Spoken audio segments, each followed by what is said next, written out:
Hello, in this video we will talk a little bit more about sulfonates and sulfonyl chlorides and sulfonic acids and how they are related to alcohols. Specifically, we're going to talk about the reactions. In an earlier video we learned about those classes of compounds and some specific examples of them, as well as how to name those classes of compounds. Well, let's review quickly. Compounds that have some kind of carbon group directly bonded to a sulfur with two oxygens, and then either a chlorine, those are known as sulfonyl chlorides, or an oxygen, and if the oxygen is an OH, then those are known as sulfonic acids. If the oxygen is a negative, that's the conjugate base of sulfonic acids, those are called sulfonate ions. And esters, it is compounds that have the oxygen with another R group on the oxygen, those are known as sulfonyl esters. Okay, so here are some reactions that you should be familiar with. First, reaction of sulfonyl chlorides with water. This is generally an undesirable reaction, one that you want to avoid. So you typically want to avoid any sort of water, whether it's atmospheric water or aqueous solutions with sulfonyl chlorides, because they simply get converted into sulfonic acid plus HCl. And sulfonic acids are usually easier to get hold of than sulfonyl chlorides, so we don't want that to happen. But a similar reaction that we do want to happen is a reaction of a sulfonyl chloride with an alcohol, and that's going to do essentially the same reaction, except instead of ending with an OH, we end with the R group from the alcohol. Notice that's R prime. That group ends up attached to the oxygen where the sulfur had been, and then the hydrogen and the chlorine produce HCl. So this is a very useful reaction. Sulfonyl chlorides plus alcohols give sulfonate esters. And then the second really important reaction here is that now that we have a sulfonate ester, we need to learn a little bit about the fact that this whole group, including the oxygen, notice that the oxygen is included in this, is a good leaving group. In other words, if this group leaves, just as a halogen might leave in a nucleophilic substitution, it produces a negative oxygen on there. So if some nucleophile attacks, it's going to attack that carbon of the sulfonyl ester, and it's going to push out this group right here. And so we end up with the RS double bond O, O negative. That's the leaving group. And because it's a nice stable ion, much like a chloride or a bromide would be, it can leave easily. And so essentially what we've done is we can think about this whole thing that I've drawn in the blue box as being chlorine or bromine. It's a good leaving group. So what's going to happen when the nucleophile attacks? It's going to attach onto the R prime. And so we have a new compound in which a nucleophile is attached. What nucleophiles are we talking about here? Well, the same ones that we learned back in the SN1, SN2 chapter. Could be hydroxide, could be alkoxide, could be iodide, could be cyanide, could be acetylide ion to produce alkynes, could be an SH minus group, lots of different nucleophiles, all of which can then be attached onto that R prime group. Well, notice where that R prime group came from initially. It came from this alcohol. So in essence, these two reactions, this one followed by this one, allow you to take an alcohol, replace the OH group of the alcohol with a nucleophile. That's really key. Let's do some examples of both specific sulfonyl chlorides that we might use, specific alcohols that we might use, and specific nucleophiles that we might use.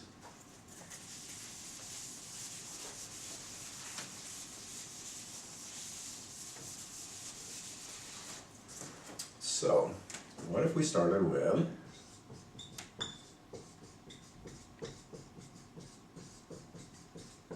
N-butyl alcohol? A very common, very inexpensive compound. I'm sure we have liters of it in our stockroom. And let's react that with para-toluene sulfonyl chloride. I'm going to use the abbreviation TSCl.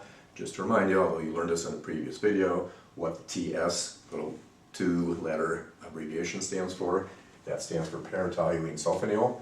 And just to be specific, that's a CH3 group on a benzene ring attached to a sulfur with two oxygens. That's the TS group.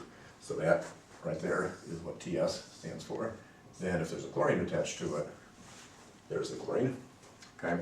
So essentially we're reacting an alcohol with a para-toluene sulfonyl chloride, abbreviated by the way sometimes TOSL. So this is TOSL chloride.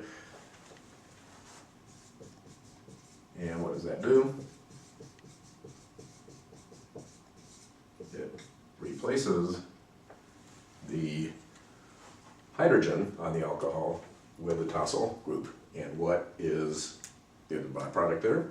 Well, obviously the chlorine and the hydrogen that produces HCl. Okay? So what we've done now, in essence, is we've taken an alcohol that has an OH group here. By the way, OH groups are not good leaving groups, so they don't do nucleophilic substitutions directly. We've turned it into something that now is a good leaving group. Remember, this whole group right here is a good leaving group, so we can react it with nucleophiles. So let's just take that.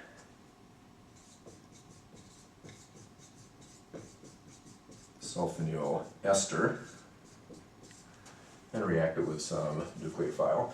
How about, for example, cyanide? Okay. Now I'm going to give you a chance to predict what the product would be in that case. We'll just wait a few seconds here. What do you think is going to happen?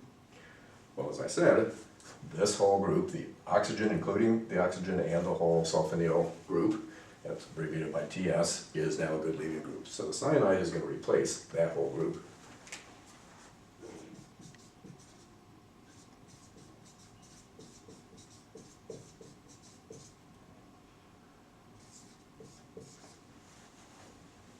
And so we make a nitrile or a cyanide type of molecule. Notice then the net result of these two steps taken together, first taking an alcohol and reacting it with a sulfonyl chloride to make a sulfonate ester, and then taking the sulfonate ester and reacting it with a nucleophile to get the product of that reaction. The net result is that we've taken the OH group from an alcohol and converted it into that nucleophile group, whatever it happens to be. That's the beauty of sulfonate esters, is that you can take what's not a good leaving group and convert it into a good leaving group so that you can then do nucleophilic substitutions. Let's do another example. How about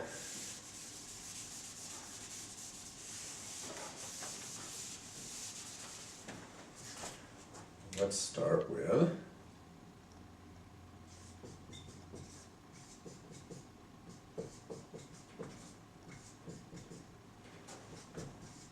a little bit fancier alcohol. And this time let's react it with, instead of TOSL chloride, let's react it with mesyl chloride.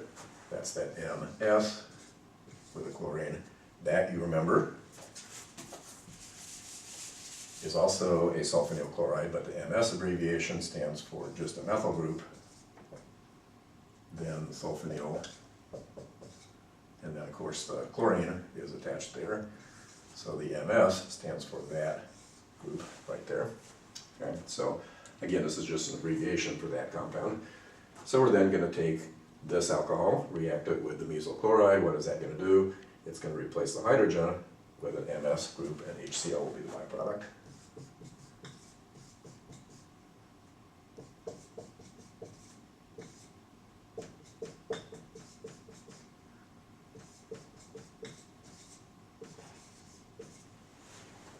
Okay. Just as in the last case, you simply replace the hydrogen with whatever that sulfonyl group is. Notice, this is very important, that the bond between the carbon and the oxygen that was here in this original compound is still there in the product. That's not touched. Instead, what we're doing is replacing the hydrogen with that sulfonyl group. Then, in the second step, what we're going to do is react that with a nucleophile. Close here. Hey, I just cleaned that board. I know, it was pristine. So should I leave this little conversation in the tape? Yeah. Yeah, of course. Okay, so that's a sulfonyl group. Okay, now again, just like in the last case, this is a good leaving group, and so we can react it with a nucleophile. What nucleophile shall we choose? How about a acetylide anion? What do we know about those? Well, we know they're good nucleophiles and they can attack alkyl halides. Is this an alkyl halide? No, but it's essentially the same as an alkyl halide. Again, just like in the last case, this whole group is a good leaving group, including the oxygen. Notice that that oxygen was there initially in the alcohol, still there in the sulfonyl ester. Now we're going to replace that oxygen. So what's going to happen? Again, I'll give you a chance to think about it for just a minute here. If we're going to take this compound with this good leaving group, and we're going to react it with that nucleophile, it's going to come in and replace this whole group just exactly as if it were bromide or chloride. So our product will be, I may not have enough room on the board here,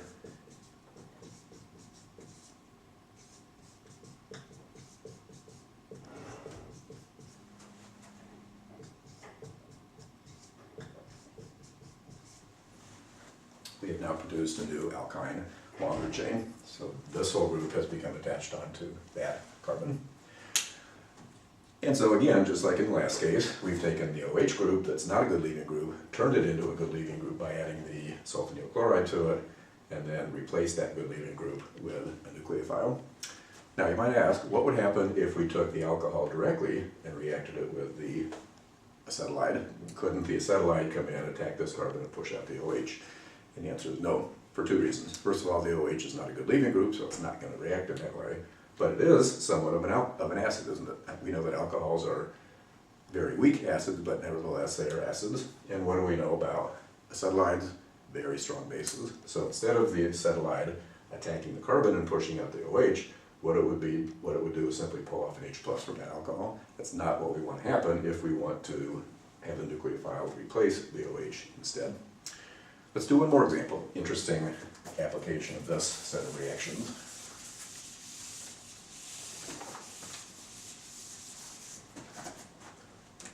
What if we were to start with a cyclohexane type molecule with an OH on it, and let's just put that on a wedge, and also on a wedge, let's put a methyl group. So this is our starting alcohol, and let's react it with a sulfonyl chloride. Let's use benzene sulfonyl chloride this time, and I'm just going to draw out the structure. By the way, it really doesn't matter what sulfonyl chloride you use in these reactions, they all do essentially the same thing. What's this first reaction going to do? Well, as we saw in all the previous cases, you're going to take off the OH, take off the chlorine, and the sulfur will become attached to where the oxygen was. So it becomes a sulfonyl ester. Notice, and this is very important, that the oxygen remains attached to the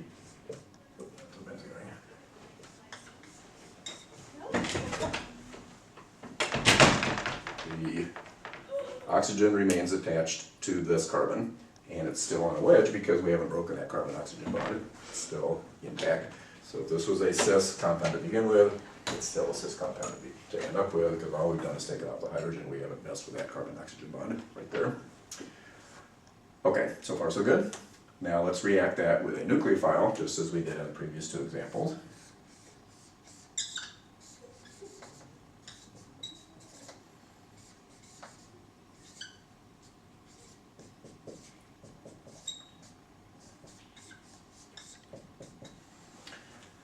And this time what we're going to do is use hydroxide as the nucleophile. Again, we could use cyanide, we could use acetylide ion, we could use an SH-, we could even use amines, other nucleophiles that we learned about in the SN1, SN2 chapter. What's going to happen here? I'll give you a chance to think about it. The nucleophile is going to come in and it's going to replace the whole leaving group. What's the whole leaving group? This whole thing here. Okay, so how is that going to happen? Okay, gave you a chance to think about it. Hopefully maybe even turn off the video. Alright, here's what happens. The nucleophile, which is the OH, is going to come in and replace this whole thing. So that thing is gone, including the oxygen, and the OH is going to come in and become attached to that carbon. But the question is, will that OH that's attached on there now, in place of this whole thing, which we'll leave, should we draw that on a wedge, or should we draw it on a dotted line, or does it not matter? Well, the answer is it does matter, because obviously if we draw it on a wedge, you'll have a cis compound. If you draw it on a dotted line, you'll have a trans compound, and those are diastereomers of each other, and you don't necessarily get equal amounts of diastereomers. In fact, probably you'll get vastly one over the other possibility. So what are you supposed to get happen here? Well, assuming this is an SN2, and that's a really important idea, if it's an SN2, what do we know about the stereospecificity of SN2 reactions? They do backside attack, or what we call inversion of configuration. So here comes the OH in from the back, pushes out the sulfonate from the top. The new OH group will then be attached on the bottom. That's called inversion of configuration. And we know that that's true in SN2 substitutions. Now that assumes, and this is a very big assumption, that it is in fact SN2. So how would we know it's SN2 in this case? Is it always SN2 with sulfonates? What's the answer to that question? Well, the answer is it's essentially the same as what we talked about with alkyl halides. Depends on the structure of the alkyl halide, depends on how strong of a nucleophile you have, and it depends on the solvent. In this case, since that's a secondary, quote, alkyl halide, not really halide, but a sulfonate, still secondary. Notice that that carbon is secondary. And we have a strong nucleophile. Chances are pretty good it will be SN2, but even more so if we knew that the solvent here was nonpolar. But in this case, we don't really know what the solvent is since I didn't specify. But let's assume for the moment that it is SN2, then we would have an inversion of configuration. If, for whatever reason, we decided it was an SN1 substitution, say that was a tertiary carbon, and say it was a weak nucleophile, so we know that it's an SN1 reaction, what would happen in that case? Well, in that case, we get what's called racemization. Remember that because it forms carbocations, the nucleophile could come in from the top or the bottom. In other words, the leaving group could leave first, and then the nucleophile could come in from either the top or the bottom, and we'd end up with some of the molecule in which that was a dotted line, and some of the molecule in which that's a wedge, so we'd end up with some cis and some trans, and we'd actually get a mixture of products in that case. That's sort of the hallmark of an SN1 substitution, is that you get both possible stereoisomers if there's more than one possible. Okay, so to summarize, basically in this video, what I've talked about is the fact that you can take alcohols, react them with sulfonyl chlorides, turn them into sulfonate esters, and then you can take the sulfonate ester that you just made, react them with some nucleophile, usually undergoing SN2, but possibly SN1, and make the product in which the nucleophile has become attached in place of what was originally the OH group in the original alcohol. Thank you for listening.